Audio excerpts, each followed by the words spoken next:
Bonjour tout le monde, vous m'entendez bien? Oui, bon, parfait. Mon nom est Stéphanie Lavergne, comme Carl m'a si bien présenté. Je suis étudiante à la maîtrise à l'Université Laval en biologie végétale dans le laboratoire d'agroécologie avec Caroline Hald, où je complète présentement ma maîtrise. Mon plan... Oh boy, on va y aller... Oh, là, le mauvais bouton. Attends, j'ai-tu pris la mauvaise souris? Oui! Je te l'ai dit quoi faire. Ah, voilà. Donc, mon plan de présentation va aller comme suit. Je vais vous présenter très brièvement c'est quoi un mélange, pourquoi on s'y intéresse. Dans le fond, ma conférence fait suite à la conférence de Gilbert Hald qui a eu il y a quelques années et celle de Caroline de l'an dernier où elle vous a présenté une bonne revue de littérature sur les mélanges de culture de couverture. Puis, dans le fond, moi, aujourd'hui, je vais surtout m'attarder aux résultats. Donc, les résultats qu'on a obtenus dans le cadre de ma maîtrise, dans le cadre des essais qui ont été effectués à l'Université Laval, entre autres. Donc, un mélange de culture de couverture, c'est quoi? Bien, c'est une culture de couverture, donc qu'on va planter autant en dérobé, en intercalaire ou en pleine saison. Mais lorsqu'on parle de mélange multi-espèces, la particularité, c'est que dans le fond, qu'il va y avoir plus de 2 espèces dans le mélange où on va associer des espèces soit d'une même famille, ou de familles différentes. On va souvent essayer d'aller favoriser les légumineuses, surtout lorsqu'on parle de gestion de l'azote au champ. Donc, pourquoi qu'on s'intéresse au mélange multi-espèces, d'avoir plusieurs espèces dans le champ? Dans le fond, c'est simple, c'est pour aller chercher les services écologiques qui sont associés à chacune des espèces. Lorsqu'on parle de services écologiques, on parle des services d'approvisionnement, donc vraiment qu'est-ce qui se passe au champ, mais également les services qui sont plus écosystémiques. Voilà. Donc, on va aller favoriser vraiment la diversité végétale au champ. Au niveau de l'azote, on va aller balancer le compromis entre l'approvisionnement en azote, donc aller chercher l'azote atmosphérique par les légumineuses, et la captation des nitrates du sol pour éviter leur lessivage. On va également parler de stockage de carbone d'azote par la biomasse aérienne, la biomasse racinaire. Désolée. La compétition mauvaise herbe, naturellement, durant l'année d'implantation des cultures de couverture, mais également durant l'année qui va précéder les cultures de couverture. Puis, bien entendu, tous ces services-là vont permettre éventuellement, on l'espère, d'améliorer les rendements des cultures subséquentes, les cultures commerciales. Donc, brièvement, les rôles des cultures de couverture dans le cycle de l'azote, vous les savez probablement. On va utiliser principalement les légumineuses pour la captation de l'azote atmosphérique, tandis que les crucifères, les céréales vont être plus utilisés pour le système racinaire qui est dense, qui est profond, qui va vraiment pouvoir aller chercher les nitrates en profondeur pour limiter le lessivage puis garder le plus possible l'azote dans l'agroécosystème, donc dans la parcelle. Ce qui m'amène très rapidement, dans le fond, à mon projet de maîtrise, qui était l'évaluation des mélanges complexes de culture de couverture. C'est un projet Prime Vert, je tiens à le préciser, qui a commencé en 2017 et qui se termine dans 2 jours. Donc, puis, dans le fond, c'est un projet qui est sous la direction de Caroline Hald et de Anne Vanas, avec une très grande contribution de Marie-Noël Tivierge d'Agriculture agroalimentaire Canada, notamment pour tout ce qui concerne les racines de culture de couverture. Donc, nous, on avait quand même plusieurs objectifs ambitieux dans ce projet-là. Entre autres, d'aller voir comment les mélanges de cultures de couverture s'exprimaient. Aller voir vraiment l'établissement de chacune des espèces par rapport à ce que nous, on avait réellement semé. On s'est intéressé naturellement à la biomasse aérienne des mélanges, la biomasse racinaire. On a voulu également déterminer l'effet des cultures de couverture sur les mauvaises herbes. C'est quand même un beau défi en agriculture biologique.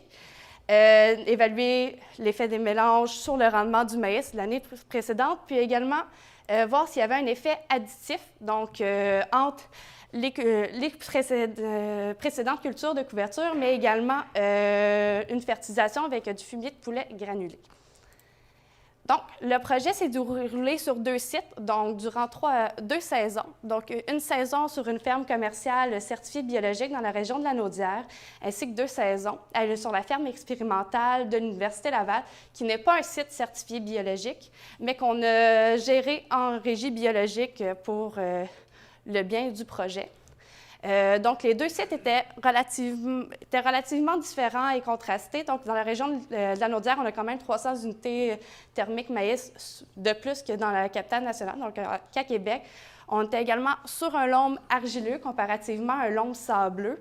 Les précédents culturaux aussi variaient beaucoup. Donc, une épeautre d'automne biologique comparativement à une orge conventionnelle. Puis sur le site commercial, les cultures de couverture ont été détruites à l'automne par un labour, alors qu'à l'Université Laval, elles ont été enfouies seulement au printemps, après le gel hivernal.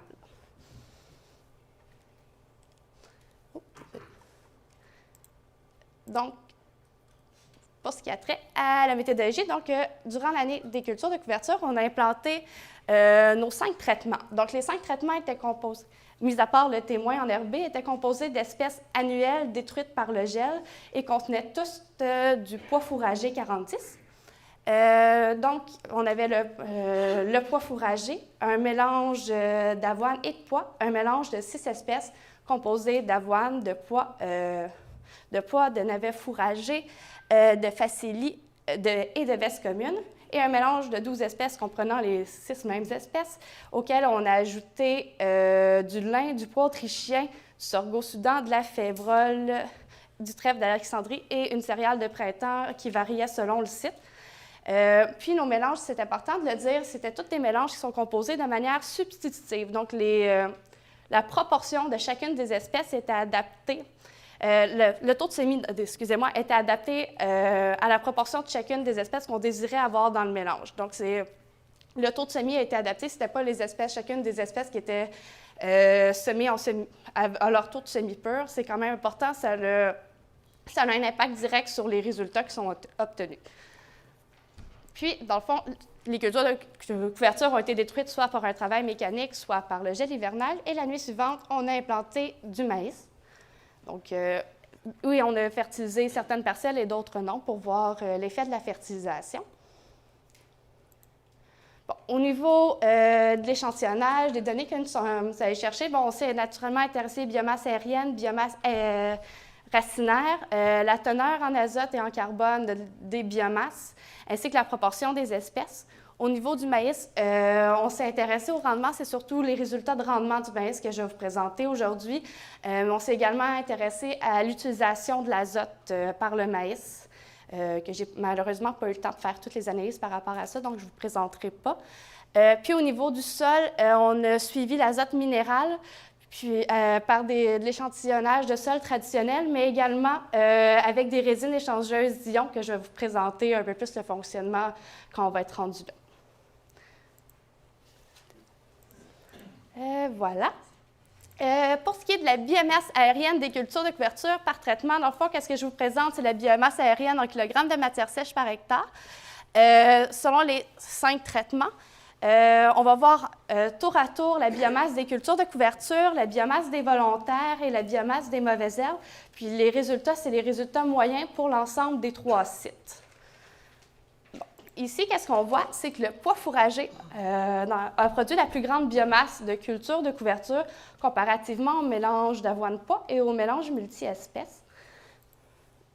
Oh, désolée, je pense que ça apparaît plus vite sur moi que sur vous. Pardonnez-moi pour le décalage. Comparativement, c'est ça, au mélange. Donc, il y avait une biomasse des cultures de couverture plus faible dans les mélanges multi-espèces comparativement au mélange binaire et au pois fourragé. On voit que dans le témoin enherbé, il était composé majoritairement de céréales volontaires, soit d'épeautres d'automne sur le site commercial ou d'orge à l'Université Laval, donc pour une biomasse qui approximait 0,5 tonnes. Ça reste un engrais, une culture de couverture cheap, mais ça couvre le sol pareil, c'est présent, donc c'est non négligeable, mais ça n'a rien à voir avec une culture de couverture implantée, on s'entend. Puis la balance étant les mauvaises herbes. Qu'est-ce qui est intéressant de voir au niveau des mauvaises herbes, c'est que dès qu'on ajoute une culture de couverture, donc en l'occurrence le pois fourragé, on diminue la biomasse des mauvaises herbes. Puis lorsqu'on ajoute dès qu'on ajoute une autre espèce dans le mélange, donc à l'occurrence dans le mélange des espèces, une graminée, on vient augmenter la compétitivité des cultures de couverture et diminuer par le fait même la biomasse des mauvaises herbes. lorsqu'on s'intéresse à la biomasse racinaire, merci. Lorsqu'on s'intéresse à la biomasse racinaire, pour des raisons techniques d'équipement, la biomasse racinaire a seulement été prise à l'Université Laval. C'est pas que c'était pas intéressant de les prendre sur la ferme commerciale, c'était vraiment une question d'efforts et de tracteurs à déplacer. Donc, les racines ont été seulement prises à l'Université Laval, mais pour encore une fois les mêmes traitements, donc sur 2 années. Donc, encore une fois, puis les racines également comprennent, c'est la biomasse racinaire totale. Donc, ça inclut tant les cultures de couverture, les mauvaises herbes que les graminées volontaires. C'est possible en recherche d'aller les différencier par des outils génétiques. Ça commence à être, au niveau des cultures de couverture, ça commence à être fait. Par contre, c'est coûteux, puis vu que ce n'était pas vraiment dans les objectifs de mon projet de recherche, on n'est pas allé jusque-là, mais ça reste des résultats tout de même intéressants à avoir, surtout avoir une idée de la contribution racinaire au niveau de l'azote. Donc ici, c'est la biomasse racinaire. Donc encore une fois, en kilogrammes de matière sèche par hectare. Donc on l'a pris à les biomasses racinaires ont été prises à 2 profondeurs, encore une fois la mauvaise souris, à 2 profondeurs, dans la couche 15-30 cm et dans la couche 0,15 cm du sol. Donc, qu'est-ce qu'on voit ici? C'est que, sans grandes attentes, on retrouvait une biomasse racinaire moindre dans le témoin enherbé que dans les cultures de couverture. Voilà. Puis, voilà. Puis, dans la couche 0,15 cm, on remarque aussi que, en fait, il y a beaucoup plus de racines en surface. Donc, dans la couche 0,15 cm, il y a plus de racines, plus de racines et... Voyons. Je clique à côté depuis tantôt. Et le témoin enherbé avait autant d'en fait de racines dans la couche 0,15 cm que les mélanges. Puis, c'est vraiment la parcelle de pois fourragé où on retrouvait le moins de racines. La raison étant probablement que c'était un mélange où, dans le pois fourragé, il y avait quand même moins de mauvaises herbes, un peu moins de mauvaises herbes, mais plus que dans les mélanges, mais plus de céréales volontaires. Donc, mais quand même, c'était vraiment juste du pois fourragé. Puis ça a eu quand même un incident sur le rapport tige-racine, donc la biomasse aérienne totale sur la biomasse racinaire.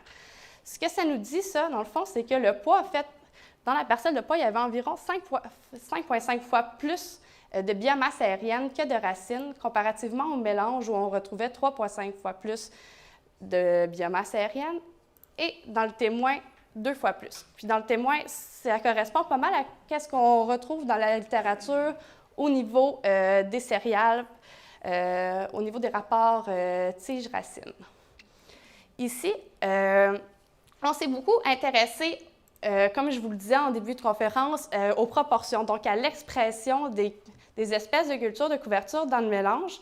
Puis vous allez voir que ça a eu c'est quand même très contrasté selon les sites. Puis vous allez voir que ça a quand même eu une incidence également sur les apports d'azote des cultures de couverture par site. C'est là que ça devient quand même intéressant. Donc, ici, qu'est-ce que je vous présente? Dans le fond, c'est la proportion des espèces, donc en pourcentage de la biomasse observée sur la biomasse totale, en comparaison avec, dans l'encadré en gris, à ce que nous, on a semé initialement. Donc, les proportions que nous, on visait par nos semis. Donc, on visait un 60 de pois fourragé dans le mélange de deux espèces. On voit que pour 2 sites sur 3, le pois fourragé était présent à plus de 60 alors que pour le site à l'Université Laval en 2018, le pois fourragé s'est exprimé comme on s'attendait à ce qu'il s'exprime ou comme on désirait qu'il s'exprime. Donc, la balance étant l'avoine, naturellement, étant le mélange 2 espèces. Donc, c'est ça. Le pois, c'est vraiment plus exprimé que l'avoine pour 2 sites sur 3, donc en 2017, comparativement en 2018. Encore une fois, ça va être la même façon de présenter les résultats, mais ici, pour le mélange 6 espèces. Donc, encore une fois, les 3 sites, mais cette fois-ci, 6 espèces. Donc, on voit qu'ici, on visait une proportion de pois de 30 mais qui s'est établi à, encore une fois, plus de 60 2 sites sur 3, environ à peu près 45 % pour le site à l'Université Laval en 2018, donc plus de 30 % pour l'ensemble des 3 sites. Donc ici, on a l'avoine, la veste commune, le millet perlé qu'on retrouvait seulement à un des sites, le navet fourragé et puis la facélie. Donc, on le voit quand même pour le mélange 6 espèces, c'est quand même plus contrasté, on va le voir tout à l'heure dans le mélange 12 espèces, mais on voit quand même que l'expression des cultures, le pourcentage des légumineuses, ça varie quand même beaucoup d'un site à l'autre. Donc, pour une biomasse qui était similaire au total, donc on n'avait pas de différence significative quand même au niveau des traitements pour la biomasse, mais pour les proportions d'espèces se sont exprimées différemment. Voilà. Donc ici, pour le mélange 12 espèces, c'est encore la même poutine.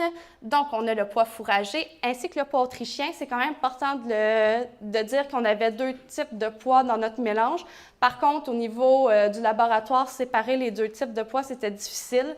Donc, pour s'assurer qu'on avait vraiment une donnée qui se tient, on a préféré combiner la valeur ensemble. Donc, on avait un semis initial avec 20 % de pois fourragés et 10 % de pois autrichien pour un total de 30 % de pois dans le mélange. Donc, encore une fois, on voit que le mélange s'est exprimé à plus de 30 % là, de pois au total. Donc, ici, on a l'avoine, le blé ou l'orge. Donc, le blé a été utilisé à l'Université Laval, qu'on a utilisé de là sur la ferme commerciale pour pouvoir les distinguer avec les céréales volontaires. La veste commune, le millet perlé, le navet fourragé, la facélie, le trèfle d'Alexandrie, la févrole, le sorgho soudan et le lin. Encore une fois, c'est ça. Le pois de mine pour l'ensemble des sites. Pour le site à l'Université Laval en 2018, c'est vraiment le pois, l'avoine qui vont dominer. C'est important aussi de dire qu'on a eu une très faible implantation, voire une implantation quasi nulle des C4, donc des graminées de saison chaude. C'est quand même normal considérant le moment de leur implantation après une céréale au mois d'août, donc il a manqué de chaleur pour permettre leur croissance. Puis on a une faible biomasse de la facélie. Mais moi ici, qu'est-ce que j'aimerais que vous remarquiez, c'est vraiment la différenciation de l'expression des cultures de couverture, comment on voit quand même qu'il y a un effet de l'expression selon la région pédoclimatique. On voit que sur le site de la ferme commerciale, qui était plus à la Laudière, les cultures qui s'expriment mieux avec la chaleur se sont bien développées. Les légumineuses étaient également vraiment plus présentes, alors que c'est plus le navet, la veste qui s'est bien exprimé à l'Université Laval en 2018. Donc, c'est quand même important de savoir, puis de prendre conscience, puis on le sait avec les mélanges multi-espèces, c'est quand même pour ça qu'on les utilise, qu'il y a des espèces qui dominent. Ce n'est pas toutes les espèces qui sont présentes qui vont atteindre leur plein potentiel, mais les espèces qui sont présentes produisent une belle biomasse, puis vont apporter des services. Mais c'est quand même prendre conscience de ce qui s'établit dans son champ. Ça permet d'adapter aussi les mélanges d'une saison à l'autre, mais aussi selon nos types de conditions. Donc, nous, c'est sûr qu'on a utilisé 2 mélanges multi-espèces. On s'est basé sur ce qui était disponible commercialement. On n'a pas tout testé, on n'a pas tout comparé non plus avec des cultures en monoculture. Donc, on n'a pas implanté nos 12 espèces seules. Donc, fait que c'est difficile de faire les comparatifs, mais c'est quand même très intéressant ici de voir l'expression qui est vraiment variable d'un site à l'autre. Puis d'autant plus qu'on voit que ça a possiblement un effet sur la biomasse en azote totale. Voilà. Donc ici, justement, comme je disais qu'il y avait un effet sur la biomasse en azote, donc on a un effet par site. Donc je vais vous présenter les 3 sites différemment. Donc, on a l'apport potentiel en azote de la biomasse aérienne pour l'ensemble des traitements. Naturellement, pour le témoin enherbé, là, ça va toujours être très, très bas. Là, on voyait que c'était une biomasse autour de 500 kg de céréales volontaires, presque 800 kg au total avec les mauvaises herbes. Ça reste peu, puis c'était pas des légumineuses non plus. Donc, ici, pour vous me rappeler, sur la ferme commerciale, en 2017, dans le mélange de 2 espèces, donc d'avoine-pois, était composé à 93 % de pois fourragés. Ça l'explique quand même le grand apport de biomasse qui était similaire, en fait, de biomasse en azote qui était similaire, en fait, au pois fourragé. Puis, les deux mélanges multi-espèces, dans le fond, étaient composés également à 84 de légumineuses. Donc, c'est ce qui expliquerait, en fait, pourquoi on n'a pas de différence au niveau de l'apport potentiel en azote, donc la teneur en azote de la biomasse aérienne. Voilà. Puis, ben, je vous rappelle qu'on n'a pas pris les racines, donc je ne peux pas vraiment vous donner de données d'azote de racines pour ce site. Pour le site Université Laval en 2017, bien là, ici, on avait des apports, des pourcentages de légumineuses qui étaient différents par rapport, naturellement, au pois fourragé, qui était à 100 %. Puis, on voit qu'effectivement, qu'il y a probablement un effet de la diminution de la proportion des légumineuses dans le mélange qui affecte l'azote de la biomasse, dans le fond. Donc, on voit que dès qu'on a diminué la proportion de légumineuses, il y a significativement moins d'azote dans la biomasse par rapport au pois fourragé en culture pure. Puis, encore une fois, c'est un peu qu'est-ce qu'on retrouve à l'Université Laval en 2018, encore une fois avec les proportions de légumineuses encore moindres. Là, avoir le 60 %, pourquoi il est non significativement différent des traitements, il reste encore un peu de pensée là-dessus, mais on voit quand même qu'il y a une belle relation entre les proportions de légumineuses dans les mélanges et l'apport potentiel en azote. Ceci étant dit, c'est quoi l'effet réel sur l'azote dans le maïs l'année suivante? Ça, c'est une question qu'on s'est posée, que vous posez sûrement, je l'imagine, avec l'importance que ça a pour vous, plus que pour moi dans mon quotidien. Dans le fond, pour ce faire, nous, on a fait des suivis d'azote un peu plus serrés durant l'année du maïs. Puis on l'a fait principalement sur le pois fourragé et le mélange le plus riche, donc le mélange de 12 espèces, puisqu'on a eu un financement qui nous permettait d'aller suivre avec des résines échangeuses ions. Fait que pour vous rappeler un peu, là, quoique ce n'est pas très loin, juste vous rappeler qu'effectivement, à l'automne, on avait une biomasse qui était plus grande dans le pois fourragé, un plus grand apport potentiel en azote par rapport au mélange des espèces. Puis au niveau de l'azote du sol, donc le petit graphique qu'on voit ici, on voit également que les nitrates du sol étaient augmentés dans le pois fourragé en comparaison aux témoins, puis qu'il y avait donc le témoin enherbé, alors que le mélange 12 espèces, il n'y avait pas d'effet au niveau des nitrates du sol. Ça se traduit comment l'année suivante? Donc dans le maïs. Pour se faire le suivi de l'azote dans le maïs, on a pris des échantillons de sol dans la couche 0,15 cm aux 21 jours à partir du moment du semis pour faire le parallèle entre les nitrates du sol, donc mesurés ici, puis le flux de nitrates mesuré avec les résines échangeuses ions que je vais vous présenter à la prochaine diapositive. Dans le fond, qu'est-ce qu'on voit ici? Le temps zéro, c'est le semis. Donc, on a pris un échantillon de sol à 0,15 cm pour le traitement de 12 espèces qui est en vert et le pois fourragé, donc les précédents, en bleu. À ce moment-là, il y avait eu l'enfouissement des cultures de couverture qui avait eu lieu, puis un travail de sol primaire, un travail de sol pour l'établissement du maïs. Donc, c'est vraiment la journée suivant l'implantation du maïs, cette donnée-là. Puis, qu'est-ce qu'on voit, c'est qu'à ce moment-là, au début de la saison, il y a vraiment une différence significative entre le pois fourragé et le mélange de 12 espèces. Donc, il y a plus d'azote dans le sol suite au précédent pois fourragé au moment du semis. Par contre, on voit que ça tourne autour de 15 kg d'azote à l'hectare, alors qu'à l'automne, on était plus autour de 20 kg d'azote par hectare, de nitrate par hectare, c'est important de faire la différence. Ça veut dire que potentiellement, durant l'hiver, on ne l'a pas mesuré. On n'a pas pris de données, fait que je ne peux pas le dire hors de tout doute. On n'a pas fait ce suivi-là, mais il y a potentiellement eu une perte d'azote durant l'hiver ou une minéralisation de l'azote aussi qui s'est effectuée avant qu'on sème le maïs dans les parcelles. Donc, pour l'Université Laval en 2017, donc voilà, puis on voit qu'il y a une augmentation de l'azote entre le semis et 21 jours après le semis, puis après ça, les nitrates diminuent tranquillement. avec les résines. Donc, les petites résines, je sais, on voit moins que je pensais. C'est les petites résines orange et mauve qu'on voit dans le sol. Ça a vraiment un rôle d'imiter les racines. Donc, les ions vont venir s'absorber pendant une certaine période de temps. Nous, on les laissait 21 jours au champ dans les rangs de maïs. Donc, les ions viennent s'absorber, puis ça permet vraiment de mesurer un flux d'ions dans le sol. Donc, c'est une information complémentaire aux échantillonnages de sol qu'on a fait durant la saison.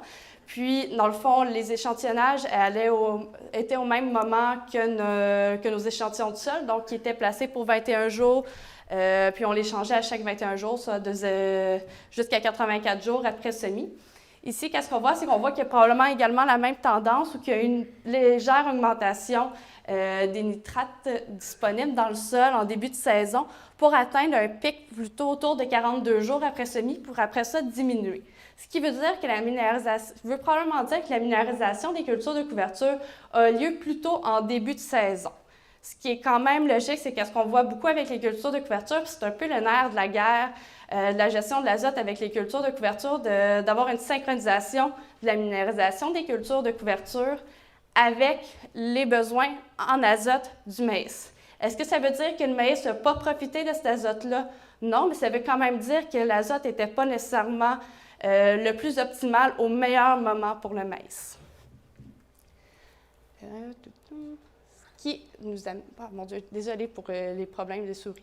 Ce qui nous amène, dans le fond, à aller voir l'effet des cultures de couverture sur le maïs. Là, on voit que ce n'est pas tout à fait synchronisé avec les besoins du maïs.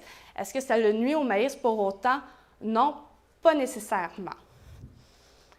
Donc, au niveau des rendements de maïs, qu'est-ce qu'on voit dans le fond? Ça, c'est les résultats pour l'ensemble des 3 sites. Et pour les 2 niveaux de fertilisation, je vais vous montrer l'effet de la fertilisation par après. Donc, qu'est-ce qu'on voit? C'est que les rendements ont été supérieurs suite au précédent pois fourragé et au précédent du mélange avoine-pois, comparativement au mélange de 6 espèces et aux témoins enherbés, alors que les rendements dans le précédent de 12 espèces, donc le mélange le plus complexe, donc le plus riche, il n'était pas significativement différent des autres traitements. Donc, pas significativement différent du pois fourragé, mais pas nécessairement significativement différent du témoin enherbé non plus. Puis, on voit, pour les producteurs conventionnels, les rendements sont quand même très bas. On restait dans un système en régie biologique. Pour les producteurs biologiques aussi, les rendements doivent vous sembler bas. Les rendements obtenus à l'Université Laval en 2017 étaient relativement très bas, là, ce qui ramène la moyenne des rendements à la baisse. Mais l'effet des traitements restait les mêmes. Donc, lorsqu'on s'intéresse à la fertilisation, donc nous, on a apporté l'équivalent de 120 kg d'azote par hectare de fumier de poulet d'azote, du fumier de poulet granulé fractionné au semis, donc 50 kg d'azote au semis et 70 kg l'équivalent de 70 kg d'azote au stade 6 feuilles. Puis qu'est-ce qu'on voit, c'est qu'il y a vraiment il y a une augmentation du rendement, mais ça reste une légère augmentation du rendement de l'ordre de 11 Ce que ça nous dit, c'est que oui, les cultures de couverture ont permis d'apporter de l'azote, mais qu'ajouter du fumier, ça a permis d'augmenter un peu plus. Donc, les cultures de couverture à elles seules ne remplissaient pas tous les besoins en azote du maïs pour nos traitements à nous, pour les 3 sites que nous avons utilisés. Donc, ce qui m'amène à ma conclusion. Si jamais il y a du temps, j'ai du matériel supplémentaire, puis j'ai si vous avez des questions également. En conclusion, on a vu que la biomasse du pois fourragé, le pois fourragé était plus productif, produisait une plus grande biomasse que le mélange 2 espèces ainsi que les mélanges multi-espèces. On a également constaté que le pois fourragé, dans l'ensemble des mélanges, dans l'ensemble des sites, dominait. C'est un peu causé aussi par le fait que nous, on l'a semé à des proportions plus élevées, donc pas par son diviseur, dans le fond. Parce qu'on voulait du pois fourragé dans les mélanges, on voulait vraiment apporter de l'azote. Oui, voilà. On a également vu que l'apport en azote associé, en tout cas du moins l'apport potentiel en azote, donc la biomasse en azote des cultures de couverture est associée avec la proportion de légumineuses qui était présente dans le mélange, puis que leur minéralisation se passait surtout en début de saison. Puis également, bon, pour ce qui est des rendements, le pois fourragé, les précédents pois fourragés et du mélange d'avoine-pois ont permis de produire une plus grande biomasse que les précédents du mélange 6 espèces et du témoin enherbé, alors que le mélange 12 espèces produit un rendement intermédiaire et que l'ajout de fumier a permis une augmentation des rendements de l'ordre de 11 %. Voilà. Je voudrais remercier les partenaires financiers du projet. Vous remercier, vous, de m'avoir écouté. Vous pouvez nous suivre, si vous ne le faites pas déjà, la page du Laboratoire d'agroécologie si vous voulez poser plus de questions ou tout simplement m'écrire à mon adresse courriel ou tout simplement les poser maintenant. Je suis à votre entière disposition pour le faire. Merci.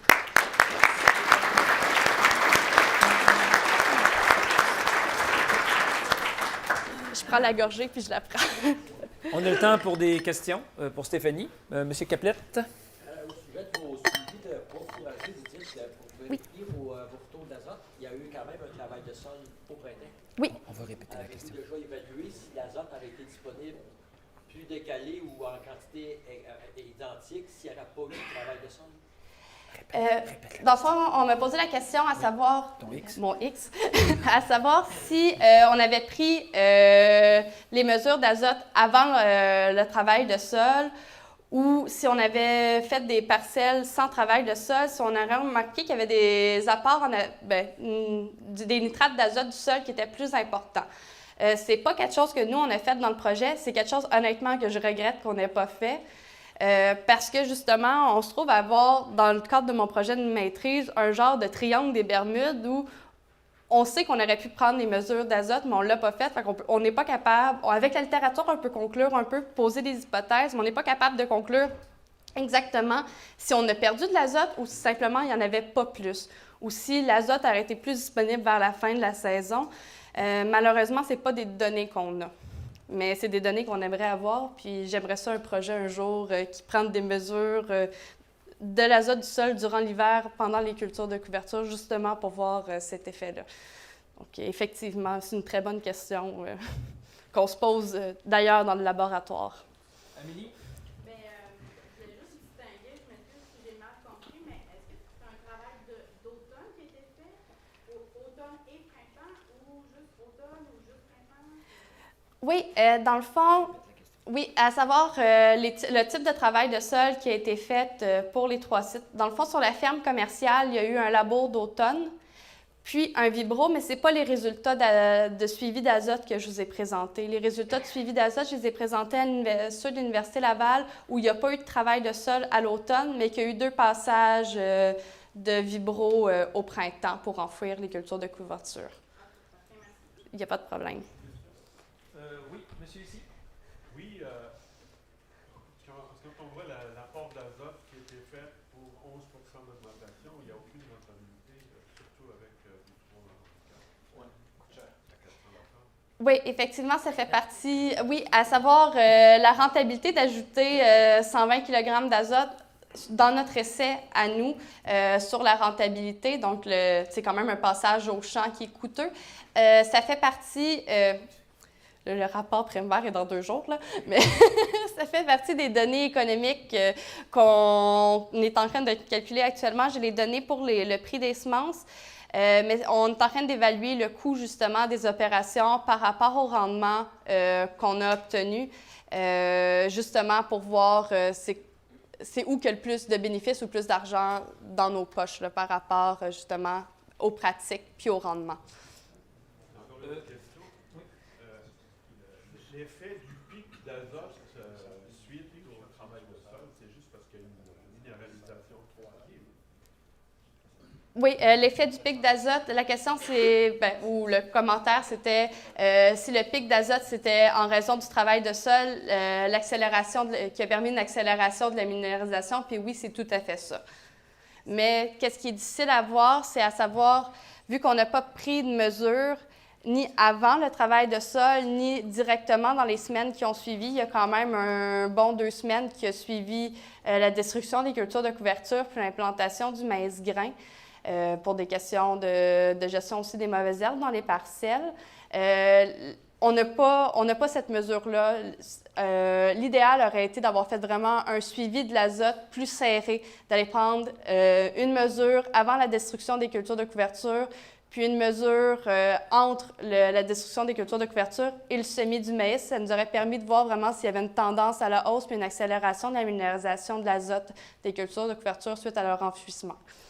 Est-ce que ça... Il y avait monsieur ici. Votre pic d'azote, Oui. au printemps, sur des cultures de couverture qui étaient mortes à l'hiver. C'est ça. Pas des cultures de couverture qui survivaient à l'hiver. Exactement. Il n'y a pas eu une prévision de test pour les cultures qui vont survivre à l'hiver? Je ne peux pas parler pour Caroline.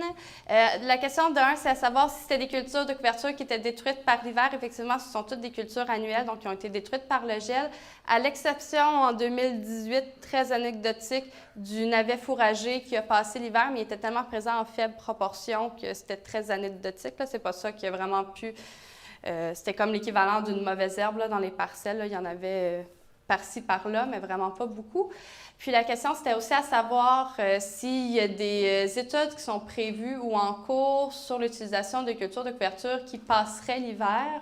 Il y a une étude de Anne Vanas qui a été faite, entre autres, avec le trèfle rouge il y a quelques années, qui en parlait. Puis il n'y avait pas de différence dans cette étude-là entre la destruction à l'automne du trèfle rouge et la destruction au printemps. Par contre, c'est sûr que c'est intéressant, surtout plus en Ontario, là, ils font beaucoup de recherches là-dessus. Mais c'est sûr que ça serait intéressant, mais je ne suis pas au courant de projet à l'Université Laval pour l'instant qui le regarderait ça. Monsieur Bossirois qui avait levé la main. Oui, mais ça enchaîne sur la question précédente. Quel était le stade des cultures de couverture au moment du premier gel? Oui. Le stade des cultures de couverture au moment du premier gel, en 2017, le stade était plus avancé. Dans la Naudière, les cultures de couverture, le pois était en fleurs, puis les céréales commençaient à monter. Là, dans le fond, on sentait les panicules dans les tiges.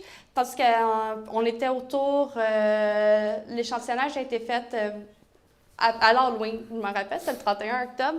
Donc, puis à l'Université Laval, les stades étaient relativement similaires. Par contre, en 2018, on a eu un gel très hâtif. Puis là, pour l'ensemble des cultures de couverture, on était au stade végétatif. Donc, il y a un impact important sur la disponibilité de l'azote au printemps, probablement. Oui, c'est sûr que la phénologie des espèces, leur stade de croissance a un impact. Ça a un impact sur la teneur en azote des tissus. Donc, oui. Merci, c'est tout le temps dont on disposait.